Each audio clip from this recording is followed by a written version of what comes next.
On se retrouve pour la seconde vidéo de cette série où je vais coacher vos séances. Cette fois-ci, on va s'occuper de Clotilde, donc profil complètement différent de la première vidéo. Je vais la laisser se présenter et puis après on va s'occuper de son cas. Bonjour, alors moi c'est Clotilde, j'ai 31 ans, ça fait 5 ans que je fais de la musculation, dont 2 années de compétition en suivi par Eric. Donc sur mes 5 ans d'années de pratique en musculation, on va dire que sur les 3 premières années, j'ai fait un peu à ma sauce, j'étais pas du tout suivie, j'ai appris par internet. Et après du coup, sur ces 2 dernières années, c'est là où j'ai rencontré Eric, c'est lui qui m'a pris en main, que ce soit au niveau du suivi alimentaire et sportif. Donc j'ai commencé par la compétition à AFBBN il y a 2 ans et j'ai fait le top de Colmar l'année dernière. Pour ce qui est de l'année 2024, je n'en sais rien, je suis encore en pleine réflexion, donc on verra. Mais en tout cas voilà, je suis toujours suivi par Eric et je continue mon entraînement comme si de rien. Lors de la précédente vidéo, on a vu une séance bas du corps, donc on a commencé par du vélo. Là, ça va être une séance haut du corps, épaules, biceps, donc on s'échauffe avec le rameur. En général, pour une séance haut du corps, c'est ce que je vais mettre comme type d'échauffement, parce que je trouve que c'est le plus complet, c'est ce qui permet également de bien solliciter les épaules, surtout si on le fait justement en ramenant bien les épaules et en serrant les omoplates à chaque tirage. Ça permet donc de bien échauffer cette zone, également de bien se focaliser sur la mécanique du mouvement au niveau du serrage d'omoplate. C'est toujours bon à prendre. Bon là on ne fait pas une séance dos, mais par exemple quand il y a une séance dos, parce que bien souvent le problème d'une séance dos, c'est qu'on va travailler que les bras. Encore une fois, je parle pour ceux qui débutent ou qui sont dans leurs premières années. Un confirmé évidemment c'est déjà ça. Mais très souvent, la problématique lors d'une séance dos, c'est ça, c'est le manque d'implication des épaules. Les épaules sont figées, on tire qu'avec les bras, et au final, on ne recrute pas que dos. Donc le rameur, le fait d'en faire pendant 5 minutes permet de se focaliser sur cette mécanique, et on peut la transposer ensuite quand on fait notre exercice. Et par la suite, on va faire un échauffement musculaire plus global, spécifique à cette séance, épaules, biceps. Alors, voici donc l'échauffement spécifique qu'on va faire pour la séance épaules. Là, en l'occurrence, élévation latérale, mouvement sur lequel je l'ai énormément reprise parce qu'elle a tendance à tout faire avec les trapèzes. Donc là-dessus, ce qui est important, c'est vraiment de pousser avec les coudes vers l'extérieur et de ne pas se dire qu'on va vers le haut. Même là, vous voyez, on est sur un échauffement. Elle a ce très mauvais réflexe que beaucoup de gens ont, c'est de pousser sur les jambes, de pencher la tête en avant et de tirer avec les trapèzes. Donc ça, c'est toujours le problème de ce sport parce qu'on s'entraîne seul, on apprend seul et si on n'a pas de regard extérieur, nos premières mauvaises habitudes reprennent très rapidement le dessus. Donc voilà, c'est un peu du détail, globalement ça allait quand même, mais c'est important de le reprendre parce que là on est sur des échauffements et si on a déjà ce mauvais réflexe de pousser sur les jambes et de tirer avec les trapèzes, en plein travail ça va être encore pire. Donc ensuite, élévation frontale, là le principe c'est d'échauffer vraiment les 3 faisceaux de l'épaule. Donc élévation frontale, là il n'y a rien de particulier à dire, c'est très simple. Pareil, ne pas aller trop haut pour essayer toujours de relaxer les trapèzes parce qu'encore une fois, comme vous pouvez le voir chez Zeg, c'est un point fort.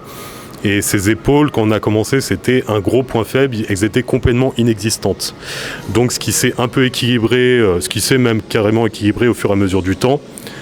Là, elle est peut-être un petit peu moins dense parce qu'elle est hors saison et objectivement, elle s'est quand même un peu relâchée sur tout, mais en fonction de la décision qu'elle prendra, si elle rattaque et compète, elle réadaptera son comportement en conséquence. Donc cette fois-ci, l'oiseau. Donc l'oiseau très important pour l'arrière d'épaule. Après, ce qui est important, c'est d'être vraiment dans une rotation et d'essayer de désactiver les trapèzes, le centre du dos. Et là, vous voyez, elle l'active un peu trop. Léger manque de concentration, voilà, juste une rotation pour recruter l'arrière d'épaule qu'on voit se contracter ici. Donc c'est important, encore une fois, l'échauffement, au-delà du côté articulaire, augmenter la température du corps, blablabla, c'est également commencer à se concentrer, commencer à établir cette relation cerveau-muscle. La concentration, je vous bassine tout le temps avec ça, mais là justement on est avec un cas d'école, niveau concentration, quelqu'un qui normalement est tout le temps collé H24 sur son téléphone. Donc là, vu que je suis là, il n'y a pas le téléphone, tout va bien, mais ce qui gangrène complètement justement ce genre de relation cerveau-muscle. Parce que entre chaque série, on part sur autre chose, notre esprit est ailleurs, on perd notre concentration, on perd notre connexion, par extension, on perd notre potentiel de résultat. Donc, après avoir fait l'arrière d'épaule, on passe au triceps. Et là, on fait simple, en fait, vu que on n'est pas sur le plateau muscu, on fait avec ce qu'on a sous la main. La kettlebell bags, c'est très bien pour avoir les mains avec cette prise-là. Et alors là, vous voyez pareil. Pour les extensions triceps, il faudrait qu'il y ait les bras un peu plus proches de la tête et que les bras soient verrouillés, qu'il n'y ait que les avant-bras qui bougent. Et là, elle recrute un petit peu les épaules. Voilà, là, c'est mieux déjà. Et suite à ça, elle va faire les biceps. Vous me direz, oui, mais pourquoi on va faire les épaules? Oui, mais c'est important toujours d'échauffer également les muscles antagonistes, échauffer les tendons, vraiment faire un échauffement global. C'est important, parce que dans tous les cas, pour le contrôle de la charge, ils vont être impliqués. Donc, c'est une bonne chose. Et puis, une petite série de 20 en plus, il n'y a pas mort d'homme. On prend très léger. Pareil, on est sur de l'échauffement. Des fois, j'en vois, lors de l'échauffement, ils sont déjà en sueur, tout rouge. Bah, c'est pas un échauffement en fait, ils ont commencé à travailler. Là, on se prépare articulairement et musculairement. On veut pas encore taper dedans, c'est après où ça va être la guerre. 2, 3, 4, 5, 6, 7, 8, 9. Parfait, 10, c'est bon. Ah mais là c'est trop loin. Bah non, ce serait bien, c'est passé. Hein. Ouais, mais tu t'en sors très. Alors, ici, on est sur des élévations aux épaules en gamme montante. C'est-à-dire qu'elle a fait 15 séries à un poids donné, 15 reps à un poids donné, je vais y arriver. 13 reps au poids suivant, là elle devait en faire 11 et on a fait 10, c'est pas grave. Ce qui compte, encore une fois, ne pas se focaliser sur le chiffre, se focaliser sur l'effort quasi maximal qu'on peut fournir. Là, si vous avez bien vu, c'est exactement ce qu'elle a fait. La dernière qu'elle a été chercher, on voyait très bien que si elle tentait celle d'après, ça allait mal finir. Donc c'est exactement ça. Il faut chercher le maximum de l'effort qu'on peut fournir sur le moment en conservant une bonne exécution.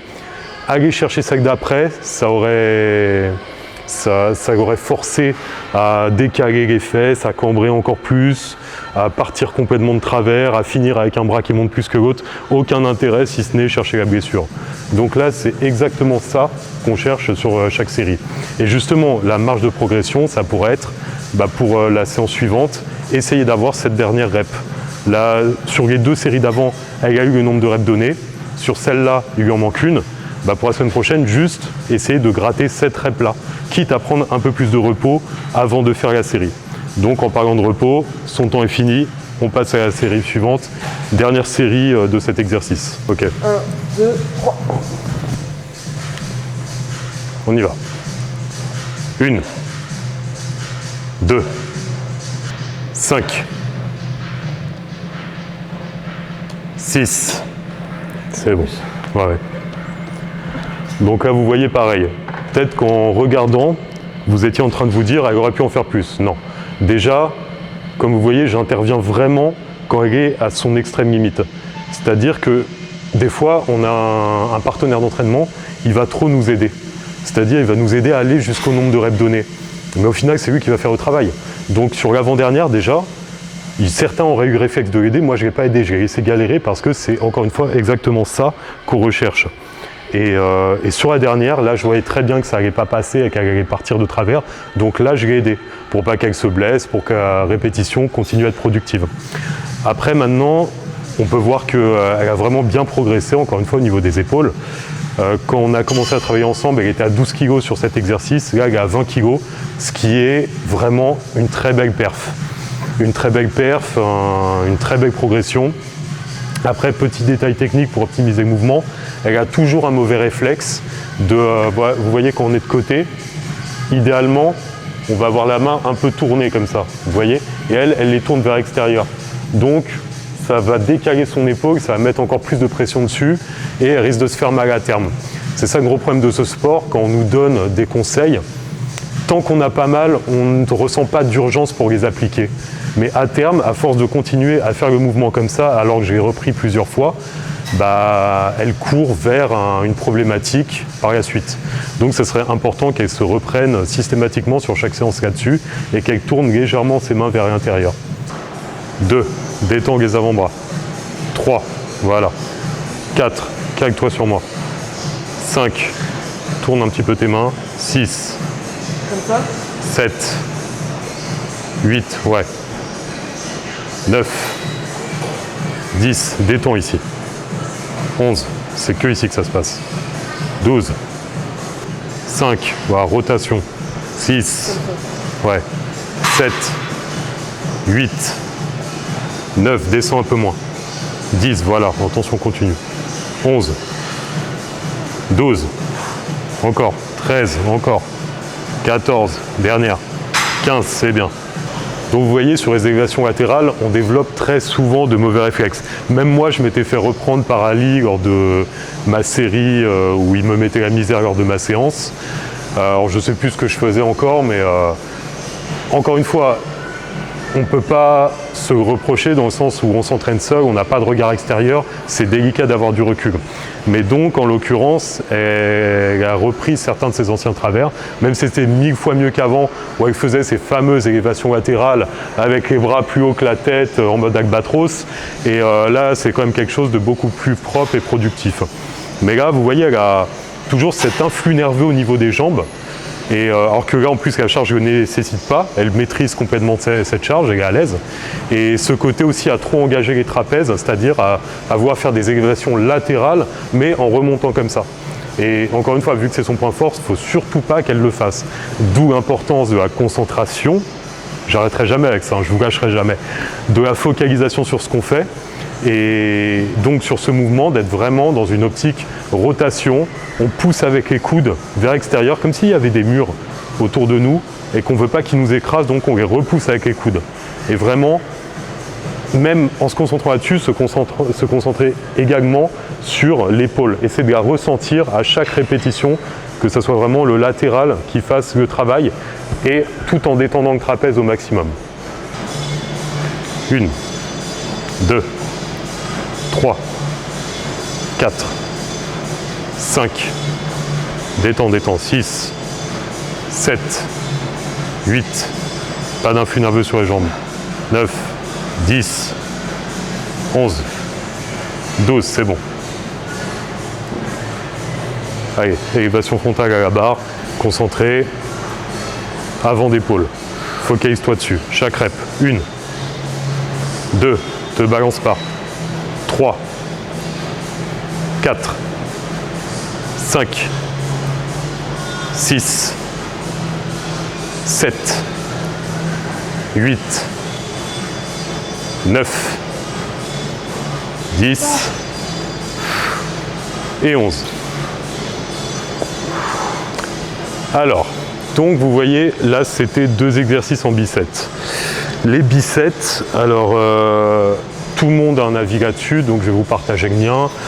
Je ne rentre pas dans un débat, chacun a sa propre perception des choses. Là, sur ce genre de mouvement pour les épaules, je trouve ça personnellement intéressant. Déjà dans une optique de gain de temps, mais au-delà de ça, c'est très... En fait, les 2 mouvements ne sont pas préjudiciables l'un pour l'autre, selon moi. Donc on peut parfaitement performer sur les 2, vu qu'on est sur des petits exercices d'isolation. Là, l'intérêt justement, c'est de bosser le deltoïde latéral et ensuite l'antérieur.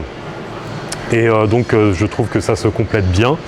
C'est assez efficace. Les épaules, selon moi, sont des muscles qui réagissent bien à tout ce qui est série longue et avec un certain volume.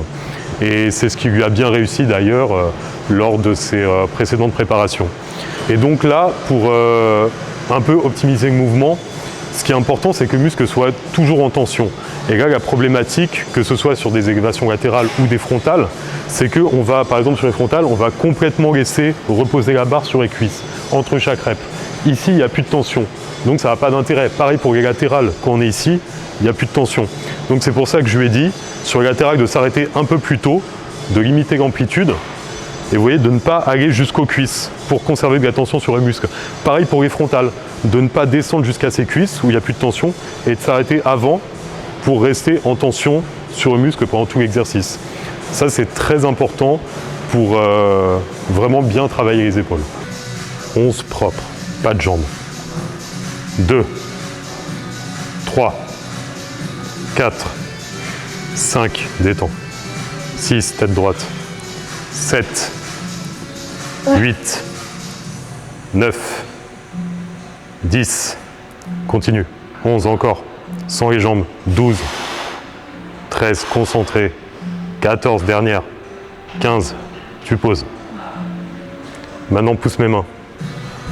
1, 2, 3, bras 90, 4, 5,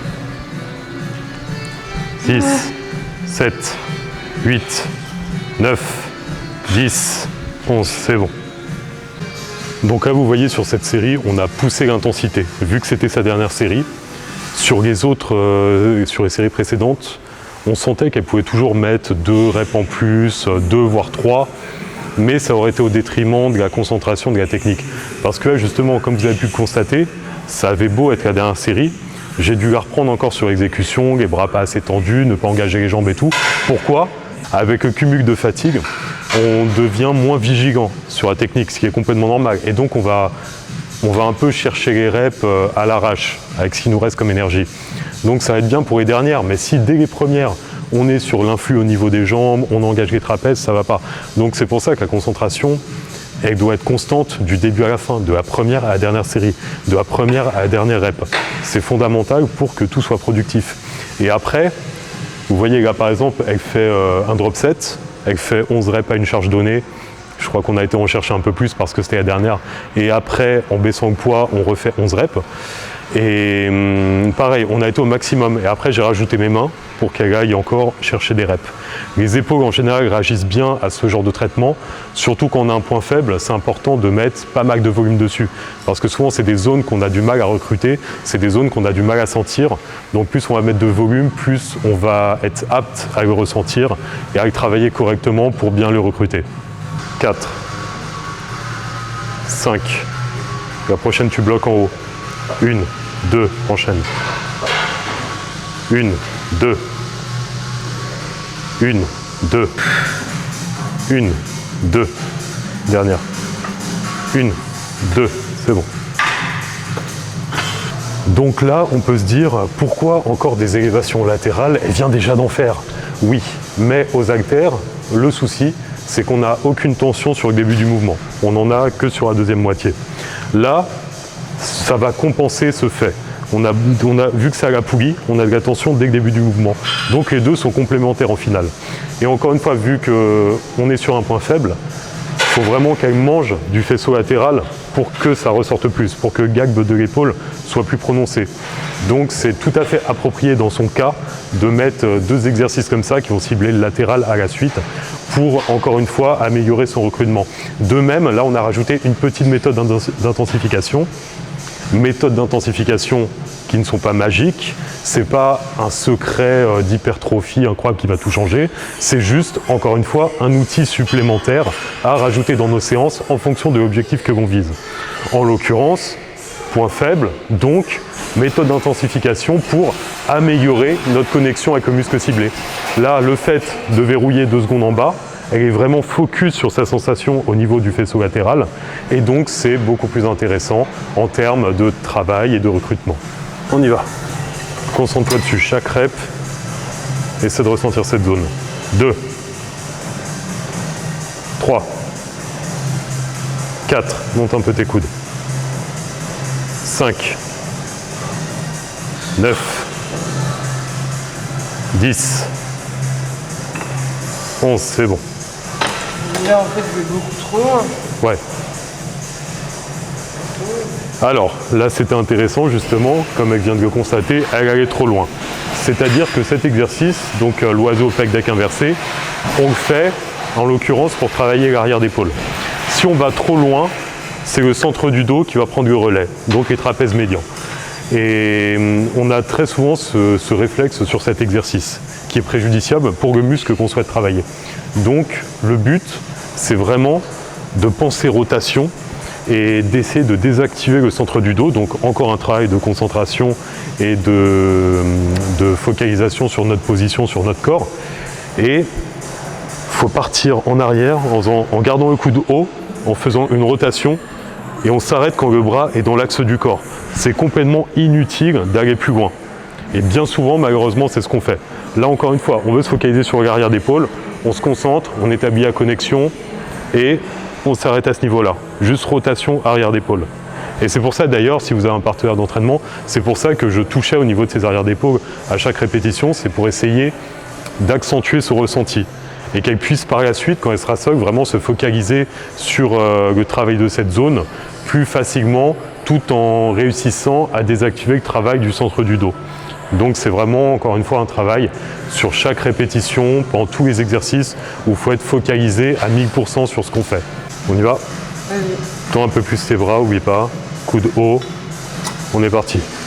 Concentre-toi bien. 2, oui, là c'est beaucoup mieux. 3, contrôle. 4, ouais. 5, 9, 10, 11, c'est bon. Alors donc, je ne sais pas si vous avez fait attention, mais j'ai changé sa position par rapport à la série précédente. Tout à l'heure, elle était complètement collée contre le support, dos droit. Elle était comme ça en fait, poitrine sortie. Et le problème, c'est qu'elle recrutait énormément le centre du dos. Donc là, ce qu'on a fait, on a reculé les fessiers, bas du dos droit, mais haut du dos un peu plus voûté. Et à partir de là, le fait qu'elle soit plus penchée en avant, elle a beaucoup mieux ressenti son arrière d'épaule.